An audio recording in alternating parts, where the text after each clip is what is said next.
Hi, everyone. My name is Anna, and welcome to today's message, The Ultimate Choice from Revelation 26. Blessed and holy is the one who shares in the first resurrection. Over such, the second death has no power. The second death. There are several verses in the Bible that discuss the second death, especially in Revelation, the final book in the Bible. But what is it exactly? Well, simply, in the end, it's the ultimate victory of God over evil. But that is too simple, perhaps, especially for those listening today who have either not heard of it, do not understand it, or simply are wondering, what exactly does she mean when she says second death? Well, let me explain. The first death, the human physical death, is the result of being sinful as a member of humanity.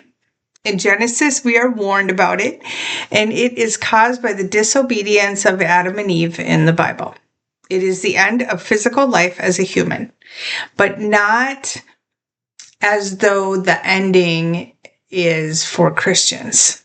It is a temporary state for Christians, being called sleep in the Bible, and a place for which those who are already humanly dead will be resurrected.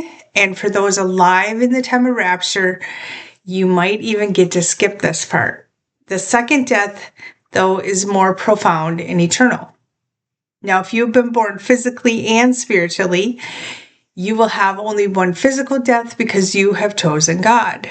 But if you have not been born spiritually, you will face a second death, and that is eternal separation from God and spending eternity in the lake of fire, because you have rejected God and salvation.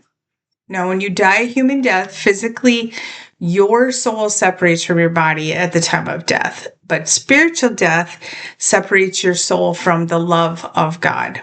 And the only way to avoid a second death is to be born spiritually and accept God by choosing to understand the life, death, and resurrection of Jesus by faith.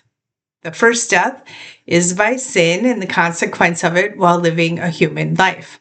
The second death is final, and it is irreversible with no hope for resurrection. Permanent death is the consequence of rejecting God's offer of salvation. For a Christian who fully believes in God and Jesus Christ, the second death has no power, and it truly means nothing.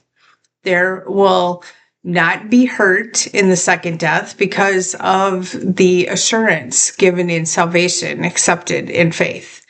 Christians will have a living soul and the ability to live in unconditional love forever, understanding that the human body is temporary. Their faith is the passage to eternal life given by the Father, which spares them from the lake of fire for eternity. For those, however, who are non-believers, there will be eternal separation, and upon judgment will die a wickedly separated and forever death. So today's message, my friends, is a little shorter than most. It doesn't need a longer explanation than what I've already given. But I do ask you this. How well do you understand the concept and the gravity of sin? Is it enough to help you choose for eternity? How important is it to you to be redeemed in the blood of Christ? And do you have a relationship with God that will transcend physical death? Well, only you know the answers to those questions. But I can assure you, believers are promised that eternal life and are spared from that second death. Jesus took it for us on the cross. But in the end, the truth still remains. He was perfect, and because of that, he could not be kept in a tomb. He didn't die a permanent human death. He took up his cross to save you from imperfection and being human. So when Judgment Day comes, what will you choose? Is it the love of Christ, or do you choose the world? My friends, it is a personal choice, and you get to choose. So think about it.